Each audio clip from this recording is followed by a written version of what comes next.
Hello everyone, मैं हूं doctor Richa from physiology open. और इस वीडियो में मैं वो सब बातें बताने वाली हूं जो आपको फर्स्ट ईयर में बहुत ही काम आएंगी। तो इस वीडियो को पूरा एंड तक जरूर देखें, क्योंकि कोई भी चैनल आपको नहीं बताएगा कि फिजियोलॉजी को अप्रोच कैसे करना है। ये जो कंटेंट है ये यूनिक है, तो इस वीडियो को जरूर देखें। तो पहली चीज है, जब हम बात करते हैं बुक्स तुमको पता चल जाएगा। सब लोग बताएंगे कि कौन सी बुक पढ़नी है, इंटरनेशनल एडिशन में कौन सी पढ़नी है, इंडियन एडिशन में कौन सी पढ़नी है। इंटरनेशनल एडिशन में गोल्ड स्टैंडर्ड बुक है गाइटन। ठीक है, तो गाइटन के दो एडिशन आते हैं, जो कि है साउथ ईस्ट एशियन एडिशन और इसमें भी इंटरनेशनल एडिशन। तो इंटरनेशनल बुक जो है गाइटन है। जनरली इंडिया में अब student south east Asian edition खरीदते हैं, लेकिन इंटरनेशनल एडिशन जो है बहुत अच्छी बुक है। साउथ ईस्ट एशियन एडिशन में बहुत सी चीजें हटा दी गई हैं, इंटरनेशनल एडिशन में सारी हैं। वो आपको फ्यूचर के लिए काम आएंगी, लेकिन फिर भी अगर आपको मुश्किल हो रही है तो कोई बात नहीं, आप साउथ ईस्ट एशियन एडिशन पढ़ें, वो भी अच्छी बुक है। कॉन्सेप्ट्स आपके वो भी बुक बनाएगी। ठीक है, coming to Indian book. Indian book में बहुत सारी बुक हैं। जीके पाल सर की बुक है, एके जैन सर की बुक है, इंदु खुराना बुक है, और भी बुक्स हैं। मैं लेकिन इंडियन एडिशन कोई भी रिकमेंड नहीं करूंगी आपको, क्योंकि मुझे इन सभी बुक्स में एक चीज समझ में आती है कि मेरे हिसाब से इसमें कॉन्सेप्ट बिल्डिंग नहीं होती है। अगर आप गाइटन भी पढ़ रहे हो और साथ में इंडियन एडिशन पढ़ रहे हो तब तो ठीक है, क्योंकि Guyton will take care of it, वो आपका कॉन्सेप्ट बिल्डिंग करेगी। आपको पॉइंट्स जो हैं इंडियन एडिशन बुक से मिल जाएंगे कि क्या पॉइंट्स लिखने हैं। पर मेरे हिसाब से मुझे क्या लगता है कि जब आप सिर्फ इंडियन एडिशन बुक पढ़ते हो और पॉइंट बाय पॉइंट पढ़ रहे हो, तो आपको उसमें इंटरकनेक्टेडनेस, मतलब एक फैक्ट दूसरे फैक्ट से कैसे कनेक्टेड है वो समझ नहीं आता है। उसमें सारे पॉइंट्स होते हैं, पॉइंट्स वो सारे इंपॉर्टेंट है, लेकिन वो कनेक्टेड होते हैं। फिजियोलॉजी में कोई चीज ऐसे ही नहीं हो रही है, पूरा लॉजिक है। तो मेरे हिसाब से वो लॉजिक उसमें मिस हो जाता है। गाइटन में क्या है, आप देखोगे कि पॉइंट्स गाइटन में इन सब बुक से कम है, लेकिन कॉन्सेप्ट बहुत स्ट्रांग है। तो मैं रिकमेंड करूंगी गाइटन जरूर पढ़नी है। और अगर गाइटन नहीं पढ़ पा रहे हो तो उसके लिए भी मेरे पास सोल्यूशन है, मैं बाद में बताऊंगी। तो इंडियन एडिशन के लिए आप कोई भी बुक पढ़ो, जो आपकी मर्जी है वो आप बुक पढ़ो। क्योंकि मैंने देखा है कई स्टूडेंट्स को जीके पाल सर की बुक अच्छी लगती है, कई स्टूडेंट्स को एके जैन सर की बुक अच्छी लगती है, कई स्टूडेंट्स को एलपीआर अच्छी लगती है। तो जो आपको समझ में आ रहा है, गिल्टी मत हो कि मुझे ये बुक नहीं समझ में आ रही है। मैं हमेशा स्टूडेंट्स को कहती हूँ, जो बुक तुम्हें अच्छी लग रही है, जिससे तुम्हें ज्यादा याद रह रहा है, वो बुक पढ़ो। ठीक है, तो वो हो गया बुक्स के बारे में। Coming to approach to physiology. Approach मतलब कि कैसे सब्जेक्ट को अप्रोच करना है। तो एक चीज समझो, फिजियोलॉजी जो है फैक्ट बेस्ड सब्जेक्ट नहीं है, अंडरस्टैंडिंग कॉन्सेप्ट बेस्ड सब्जेक्ट है। तो तुम्हें अंडरस्टैंडिंग डेवलप करनी है। हाँ, देखो, किसी चीज को समझने के लिए उसके कुछ फैक्ट्स भी तुम्हें पता होने चाहिए।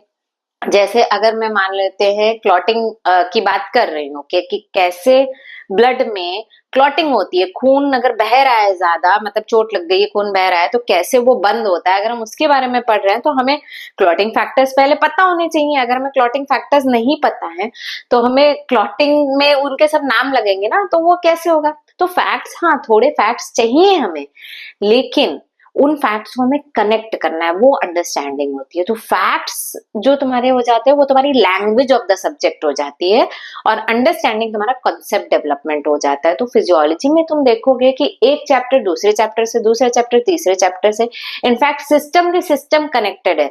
जो तुम रेस्पिरेटरी सिस्टम में पढ़ोगे वो कार्डियोवास्कुलर सिस्टम में आएगा, जो एक्सक्रीटरी में पढ़ोगे वो कार्डियोवास्कुलर सिस्टम में आएगा। ऐसे तुम्हें बहुत जगह इंटरकनेक्टेडनेस मिलेगा। तो तुमने अगर जनरल फिजियोलॉजी की अंडरस्टैंडिंग तुम्हारी अच्छी नहीं है तो तुम्हें आगे की फिजियोलॉजी समझ नहीं आएगी। तो पहले से ही तुम्हें कॉन्सेप्ट्स स्ट्रांग रखने हैं, क्योंकि मैंने कई बार स्टूडेंट्स को देखा है कि शुरुआत में वो बहुत ब्राइट होते हैं, लेकिन बाद में क्योंकि उन्हें कुछ कॉन्सेप्ट समझ नहीं आए, धीरे धीरे उन्हें लेक्चर्स में भी वो कम एक्टिव हो जाते हैं, क्योंकि उन्हें सब्जेक्ट समझ ही नहीं आ रहा होता है। तो आप उस स्टेज पे मत जाइए, शुरुआत से कॉन्सेप्ट क्लियर करते चलिए। देखिए, लाइन बाय लाइन नहीं पढ़ सकते हो, मैं ये नहीं कहती कि कोई भी स्टूडेंट पूरी बुक लाइन बाय लाइन पढ़ेगा, लेकिन जो कॉन्सेप्ट है उसको स्ट्रांग रखो, तो तुम्हें आगे के सब्जेक्ट भी समझ आएगा और तुम बाद में भी जैसे रूटीन रोज पढ़ाई नहीं भी कर पा रहे हो तो कोई बात नहीं, पिकअप कर लोगे अगर तुम्हारे कॉन्सेप्ट शुरू से स्ट्रांग होंगे। तो ये बहुत इंपॉर्टेंट बात है, प्लीज इसको एकदम ध्यान से रखना।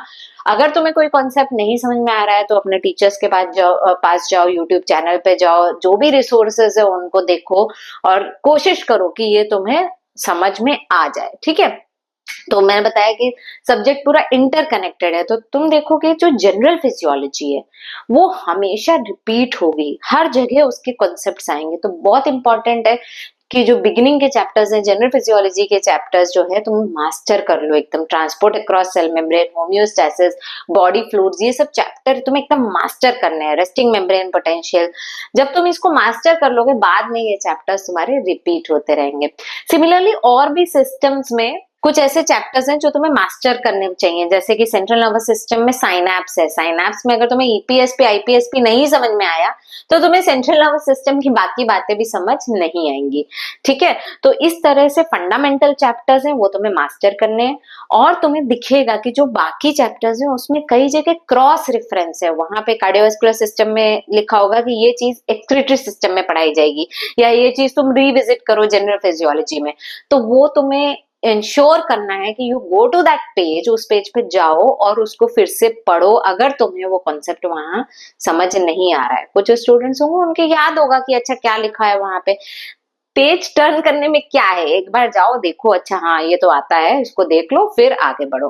ठीक है, तो इंटरकनेक्टेडनेस बहुत इंपॉर्टेंट है और फिजियोलॉजी सब्जेक्ट ऐसा है कि ये फंडामेंटल है। अगर तुम्हें फिजियोलॉजी नहीं समझ में आई तो तुम्हारा पैथ, फार्मा, मेडिसिन तुम्हें नहीं समझ में आएगा। तो इंश्योर करो कि जितने तुम कॉन्सेप्ट अभी स्ट्रॉन्ग कर सकते हो करो।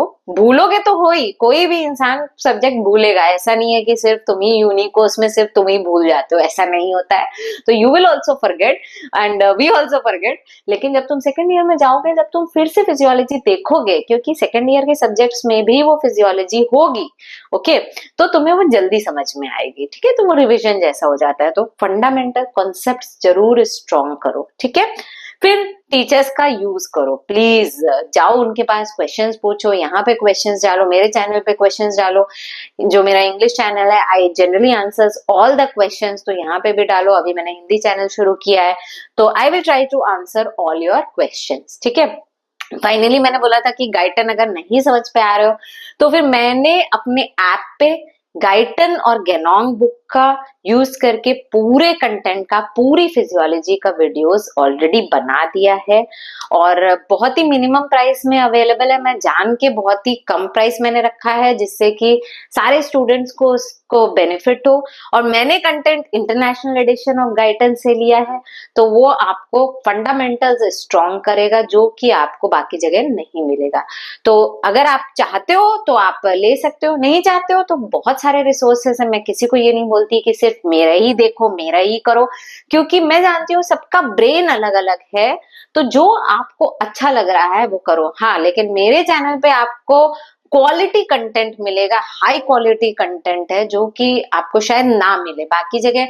हाँ, they will tell you how to write the answers probably, लेकिन कॉन्सेप्ट बिल्डिंग मेरे चैनल पे बहुत स्ट्रांग है। अगर इंग्लिश आपको अच्छे, आप कंफर्टेबल है तो go to my English channel also और उसको सब्सक्राइब कर लो, क्योंकि वहां पे मोस्टली बहुत सारे वीडियोस अपलोडेड है। और ऑब्वियसली ऐप डाउनलोड कर लो। ठीक है, तो अगर ये अच्छा लगा है आपको वीडियो तो आप इसको अपने सारे फ्रेंड्स के साथ जरूर शेयर करें, क्योंकि ये जो अप्रोच है सब्जेक्ट का ये आपको जनरली कहीं मिलेगा नहीं। बहुत इंपॉर्टेंट अप्रोच है और आज से शुरू करोगे तभी आगे तुम्हारे कॉन्सेप्ट स्ट्रांग होंगे।